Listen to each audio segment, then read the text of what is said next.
ირაკლი კობახიძე სოციალურ ქსელში რუსეთის მიმართ ამჟამინდელი და წინა ხელისუფლების დროინდელ განწყობებზე ვრცელ პოსტს აქვეყნებს და წერს, რომ ლოგიკურია თუ ვინმეს რადიკალური ანტირუსული განწყობა უნდა ჩამოყალიბებოდა, ეს არა 2022 წლის არამედ 2008 წლის შემდეგ უნდა მომხდარიყო. მისი თქმით, უცხოური აგენტურის რიტორიკა რუსეთის მიმართ არ ყოფილა ასეთი მკაცრი და უარყოფითი, არც 2008 წლის ომამდე და არც აგვისტოს ომის შემდეგ. საინტერესოა, რომ ამ მასშტაბის ტრაგედიის ფონზე აგვისტოს ომი ნაციონალური მოძრაობის რეჟიმისა და მისი მიმდევრებისთვის 2008-2012 წლებში ადიქცა საკმარის საფუძვლად რუსეთის მიმართ რადიკალური განწყობის ჩამოსაყალიბებლად.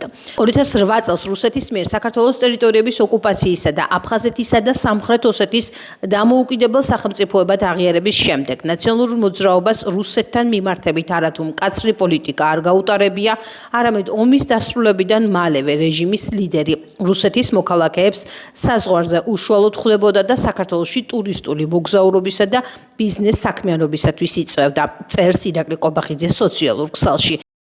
მისივე განმარტებით უცხოური აგენტურის გაგებით რუსეთის საქართველოს ნამდვილ ოკუპანტად მხოლოდ უკრაინის ტერიტორიების ოკუპაციის შემდეგ იქცა. მისივე თქმით, აგენტურის ეს ემოციებიც სრულიად ყალბია, რადგან ისინი ყოველგვარი ღირებულებებისაგან არიან დაცლილი. ირაკლი კობახიძის მიერ სოციალურ ქსელში გავრცელებულ ვრცელ წერილს აფასებენ პოლიტიკურ სპექტრში. ჩვენ 2008 წლის შემდგომ მდგომარეობაზე ყველას ახსოვს რა ხდებოდა. ანუ არაღიარების პოლიტიკისთვის ყველაფერს აკეთებდა საქართველოს ხელისუფლება, მთავარი ბრალდება რაც არსებობდა, რასაც აქ მეხუთე კოლონის წარმომადგენლები ხელს უწყობდნენ, იყო ის რომ თითქოს და დღესაც იგივე ნარატივს ვავრცელებთ, ისევ საქართველოს რომ მტრობენო, თითქოს და ჩვენი ბრალი იყო ომის დაწყება. აი ეგ ხალხი კობახიძისნაირი ადამიანები, რომლებიც ამ ნარატივებს ავრცელებდნენ საბოლოო ჯამში, მათ გამო გვიწევდა იმის თქისება, რომ ჩვენ რუსებს კი არ ვერჩით. ჩვენ რუსებთან ასე ვთქვათ ეს ქსენოფობიური დამოკიდებულება კი არ ვართ და შარზე კი არ ვართ, არამედ შეგვიძლია როგორც ტურისტები მივიღოთ. ეს არის ლოგიკა, ამ ლოგიკას ვინც ვერ ხედავს, ან ბრმა არის, ან უნდა რომ თვალი დაიბრმაოს. ნაცების დროს რა იყო და როგორ იყო, ეს დღეს აღარ არის აქტუალური. ამის გამო ნაციონალურ მოძრაობას საქართველოს მოსახლეობა უთხრა უარი. და მათ შორის სააკაშვილიც დღეს იხდის სასჯელს. მაგრამ ჩვენთვის მთავარი ეს არ არის რა ხდებოდა 2008 წელს. ჩვენთვის მთავარი არის რა ხდება დღეს. და დღეს სამწუხაროდ ირაკლი კობახიძე და ქართული ოცნება სიტყვასაც არ იღებს, ხმასაც არ იღებს იმ ანექსიურ პროცესებთან დაკავშირებით, რასაც ადგილი აქვს ჩვენს ისტორიულ ტერიტორიაზე სამოჩაბლოზე. ვერ ამბობენ იმას, რაც უნდა თქვან და ამიტომ უწევთ გაუგებრობის ლაპარაკი. ეხლა ეს ტექსტი კობახიძის არის გაუგებრობა, შინარსი არა. რა უნდა ეთქვა ნებისმიერი ნორმალური ქვეყნის ნორმალურ მთავრობას ასეთ დროს, როცა ახლდება ასეთი ომის წლისთავი. უნდა ეთქვა, რომ მიუსამძიმოს გარდაცვლილებს, უნდა უთხრა შემოსახლეობას, რომ ადრე თუ გვიან ჩვენ დავბრუნდებით ოკუპირებულ ტერიტორიებზე, უნდა მოუხადო მადლობა შენ შეერაღებულ ძალებს, რომლებმაც ქვეყნის დაცვაში უნიშნულოვანი როლი ითამაშა და ასევე მოუხადო მადლობა ჩვენს მოკავშირეებს და მეგობრებს, მაგრამ რახან გამოცხადებული აქვს, რომ საქართველოს დაიწყო იქ მთლად ქართული ჯარის ამბავი მთლად გამართული ვერ არის და საქართველოს მეგობრები ყველა გამოცხადა მტრებად და deep state-ის აგენტებად.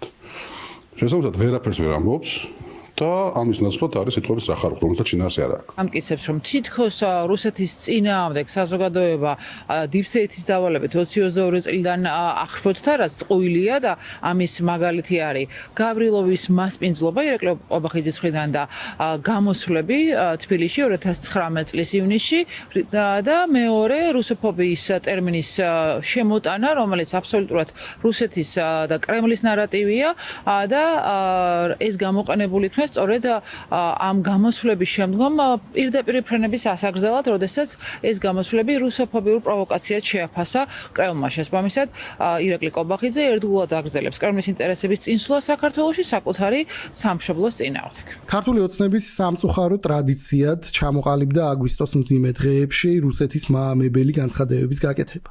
ნებისმიერი ადამიანი, რომელიც იყენებს კრემლის მიერ შექმნილ პროპაგანდისტულ ტერმინებს რუსეთის კოლონიური პოლიტიკის გასამართლებლად საქართველოში, უკრაინაში, ბალტიის ქვეყნებსა თუ ცენტრალურ აზიაში რუსეთის საქმეს აკეთებს. ქართული ოცნება ცდილობს, რომ ამით გაამართლოს საკუთარი სრულიად არაადეკვატური საგარეო პოლიტიკა, რომელიც ეწინააღმდეგება საქართველოს ეროვნულ ინტერესებს იმ დროს არიდგა დღის წესრიგში რუსეთის გაშავების კამპანია და კარგად გახსოვთ სააკაშვილი, ხოშტარია, ჯაფარიძე რეებს საუბრობდნენ. უვიზო მიმოსვლა გაუხსნეს სამხრივად რუსეთს, ჩვენი სტრატეგიული ობიექტები გადაუფორმეს რუსეთის სახელმწიფო მფლობელობაში არსებულ კომპანიებს, გადამწყვეტი ხმა მისცეს რუსეთს მსოფლიო სავაჭრო ორგანიზაციაში გასაწევრებლად, ხვდებოდნენ რუს ტურისტებს საზღვარზე, ვინაიდან ასეთი ტიპის დავალება ჰქონდათ და რუსოფობები გახდნენ მხოლოდ მას შემდეგ, რაც რუსეთი შეიჭრა უკრაინაში და თურმე რუსეთი ოკუპანტი მხოლოდ მას შემდეგ გახდა, რაც უკრაინაში შეიჭრა. ჩვენთვის რუსეთი ოკუპანტი იყო 2008 წლის აგვისტოდან მოყოლებული და მნიშვნელობა არ აქვს დამატებით რა გააკეთა სხვა ქვეყანაში. მიხეილ სააკაშვილი 2008 წელს იყო უკიდურესად შეშინებული. ამიტომ ომის საქართველოსათვის ყველაზე უფრო მძიმე ფორმებით დასრულებისათვისაც იგი რომ მზად იყო იმ ხელშეკრულებიდანაც ჩანს, რასაც მან ხელი მოაწერა. ეს ერთი და მეორე ყოველნაირად ცდილობდა რომ მოეგო პუტინის გული, რუსეთის გული ამ შემთხვევაში და გადასცა მას ის სტრატეგიული ობიექტები, ზოგიერთი საერთოდ ჩალისფასად, მათ შორის პირველ რიგში ეს საუბარი არის ენერგეტიკაზე, რომ ამით რაღაცნაირად, ასე ვთქვათ, რუსეთისათვის კიდე დამატებითი კომპენსაცია გაეკეთებინა. რა უნდა იყოს იმაზე დიდი უბედურება, როდესაც კარგავ ტერიტორიებს, როდესაც გეღუპება მშვიდობიანი მოსახლეობა. გეღუპება გმირი ჯარისკაცები და ამასთან ამის შემდეგ პირიქით ვცდილობ რუსეთთან დაათმო ურთიერთობები, პირიქით მოიწვიო რუსული კომპანიები საქართველოში, პრეზიდენტი კიდევ ერთხელ ვიმეორებ, ამ დამანგრეველი და გამაუბედურებელი ომის შემდეგ იავარდებით ხელში ხდებოდა ლარსის საზღვარზე რუს ტურისტებს და მაშინ კარგი იყო რუსები და დღეს გახდა ცუდი, რასაც deep state ავალებს ამ უსამშობლო ადამიანებს, ისინი ვალდებულები არიან ყველაფერი შეასრულონ ზედმიწევის.